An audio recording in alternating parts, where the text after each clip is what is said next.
दोस्तों इस तरीके की हैट तो आपने ज़रूर देखी होगी, किसी ना किसी मूवी वगैरह के अंदर देखी होगी और ये काफ़ी ज़्यादा अच्छी लगती है। ये ऑस्ट्रेलियन हैट होती है जो कि वहाँ की आर्म फोर्सेस यूज़ करती है और इसके अंदर ये जो आइकॉनिक बैंड होता है ये काफ़ी ज़्यादा लोगों को पसंद आता है। लेकिन इस बैंड का भी एक रीज़न होता है कि ये ऐसी क्यों है। दरअसल जो इनके पास में राइफ़ल होती है आर्म फोर्सेस के पास में, उसको ठीक से मैन्यूवर करने के लिए वो साइड से इसका बैंड बनाए रखते हैं, वरना ये राइफ़ल हेड से पहले टकराती थी, जिसकी वजह से इस तरीके की चीज़ की गई ताकि बार बार टोपी ना गिरे। दोस्तों न्यूयॉर्क के अंदर अगर दिन क्लियर रहे और बिल्कुल साफ मौसम रहे तो एम्पायर स्टेट बिल्डिंग जो कि न्यूयॉर्क के अंदर मौजूद है वो 6 स्टेट दिखा सकती है। सबसे पहला न्यूयॉर्क खुद, दूसरा न्यू जर्सी, तीसरा पेंसिल्वेनिया, चौथा कनेक्टिकट, पांचवा मैसाचुसेट्स और छठा डेलावेयर। दोस्तों फ्लाइट तो आपने बहुत सी देखी होगी, मतलब अच्छी खासी उड़ती हुई, आपको लगता होगा यार फ्लाइट में तो काफ़ी मज़ा आता होगा। लेकिन लंदन से अमृतसर आ रही फ्लाइट नंबर AI 169 जो कि एयर इंडिया की है, उसमें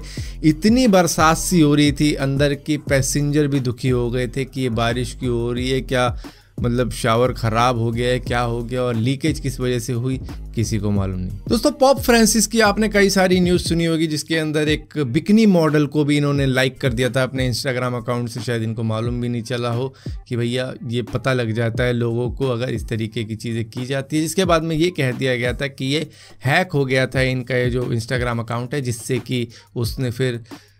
बाकी चीज़ें नहीं करी, लेकिन हाँ बिकनी मॉडल्स को लाइक करना शुरू कर दिया था। और 2020 में इनकी एक वीडियो भी काफ़ी ज़्यादा वायरल हुई थी, जिसके अंदर ये स्कॉच विस्की को असली होली वाटर बता रहे थे कि अगर असली होली वाटर कहीं है तो वो स्कॉच विस्की के अंदर ही है। दोस्तों यूएस के कैलिफोर्निया की एक डॉक्टर थी जिन्होंने एक पेशेंट की आंख से 23 लेंसेज निकाले थे और उस प्रोसीजर को उन्होंने इंस्टाग्राम पे भी डाला था और ये बताते हुए कहा था कि अगर कोई भी बंदा अपनी आंखों में लेंस लगाता है और रात को उसी के साथ में सो जाता है और अगले दिन उठ के एक और लेंस लगा लेता है तो भैया 23 दिन बाद यही होता है कि 23 लेंसेज डॉक्टर को निकालने पड़ जाते हैं। फिर दोस्तों यूएस के अंदर सिगरेट से होने वाला जो पोल्यूशन है, जो कि सिगरेट के बट से होता है, जिसको हम सिगरेट फिल्टर भी कहते हैं, जो कि सेल्यूकुलस एसीटेट मटेरियल से बनाया जाता है, उसको साफ सफाई और उसकी रिसाइकल मतलब सब कुछ मिला मिलू के अब तक 10 सालों में $186 बिलियन खर्च हो चुके हैं। मतलब कि हर साल $25.7 बिलियन खर्च होते हैं सिर्फ सिगरेट के फिल्टर को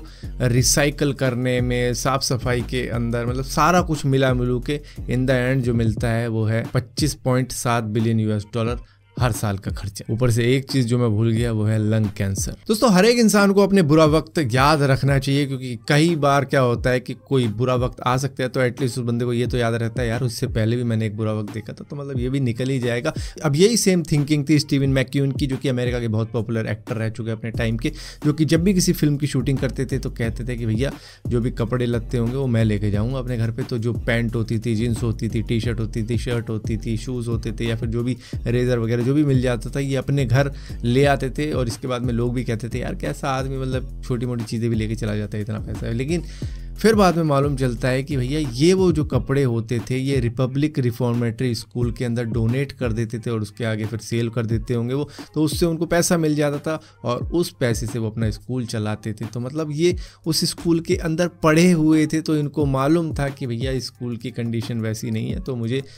याद है अपना पुराना वक्त, तो यहाँ पर दूसरे बच्चों के लिए कुछ अच्छा किया जाए। तो ये वही किया करते थे जो इनको याद था कि यार बुरा वक्त था तो आज इन बच्चों का बुरा वक्त ना हो, तो डोनेट करते थे। दोस्तों यूके के एक इन्वेंटर थे जिनका नाम था रॉबर्ट वॉटसन वॉट, जिन्होंने रडार का इन्वेंशन किया था। और एक वक्त में ये अपनी गाड़ी से बड़ी तेज़ स्पीड में जा रहे थे, जहाँ पर पुलिस वालों ने रडार गन का यूज़ करके ही इनका चालान काट दिया। और तब इन्होंने एक बात कही थी, अगर मुझे पता होता ना कि रडार टेक्नोलॉजी का इस तरीके से यूज़ मेरे ही ऊपर किया जाएगा मेरा चालान काटने के लिए, तो मैं कभी भी इस चीज़ को इन्वेंट नहीं करता। दोस्तों आपने सुना होगा कि कई ऐसे हॉन्टेड प्लेसेस होते हैं, कई ऐसे हॉन्टेड घर भी होते हैं, जहाँ पर जो भी जाता है उनके साथ में दिक्कतें शुरू हो जाती हैं और उनको वो घर छोड़ के जाना पड़ता है या फिर वो ख़त्म ही हो जाते हैं वहाँ पे, ऐसा भी होता है। लेकिन यहाँ पर कई सारे इन्वेस्टिगेशन के अंदर ये पाया गया है कि इस तरीके के हॉन्टेड प्लेसेस के अंदर ज़्यादातर होता है कि कार्बन मोनोऑक्साइड ज़्यादा होती है या दूसरे पॉइजनों की मात्रा ज़्यादा होती है, जो कि लोगों को हेल्यूसिनेट कर देती है और वहाँ पर उन्हें दिक्कतें भी आनी शुरू हो जाती हैं। क्या होता है कि पुरानी जगहों के अंदर या पुराने घरों के अंदर कई अप्लाइंसेस ऐसे होते हैं, कई चीज़ें ऐसी होती हैं जिनका केमिकल मिक्सचर बन के कुछ वहाँ पे ऐसी गैसेस तैयार हो जाती हैं, जिसकी वजह से इस तरीके की दिक्कत हो जाती है, जिनको फिर बाद में लोग हॉन्टेड प्लेस भी कहने लग जाते हैं। दोस्तों 1996 में जनरल मोटर्स ने एक कार निकाली थी जिसका नाम था कैमरो, और उसके बाद में कई सारे न्यूज़ वाले आए थे वहाँ पे, उन्होंने पूछा था कि भाई ये कार ऐसी है क्या, मतलब क्या है ये कार और क्या है ये कैमरो। तो वो बताते हैं कि भाई कैमरो एक ऐसा जानवर होता है जो कि होता तो स्मॉल है लेकिन मस्टैंग को खा जाता है वो।